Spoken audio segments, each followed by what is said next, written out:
Is anything good coming out of the international effort to punish North Korea because of its nuclear and missile programs? That question took on new importance over the weekend when the UN Security Council voted to impose the harshest economic sanctions yet on North Korea because of those weapons programs. And the North Koreans appear to be reacting badly.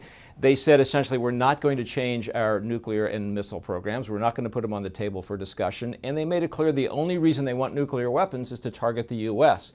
So they seem to be reacting badly.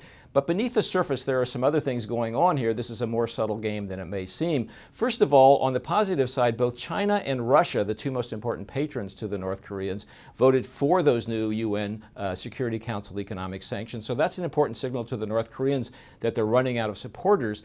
And at the same time, the South Korean government moved in and offered, in the wake of that UN Security Council vote, to start negotiations with North Korea. The Chinese have made it clear that they think the North Koreans should pay attention to what international public opinion thinks. And Rex Tillerson, the U.S. Secretary of State, essentially said, we're not in this game to try to change the regime in North Korea. We want to change North Korean behavior. We have reaffirmed our position towards North Korea, that what we are doing, we do not seek a regime change. We do not seek the collapse of the regime.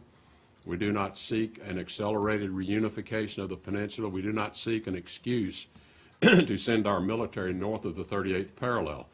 And we're trying to convey to the North Koreans, we are not your enemy, we're not your threat, but you are presenting an unacceptable threat to us, and we have to respond.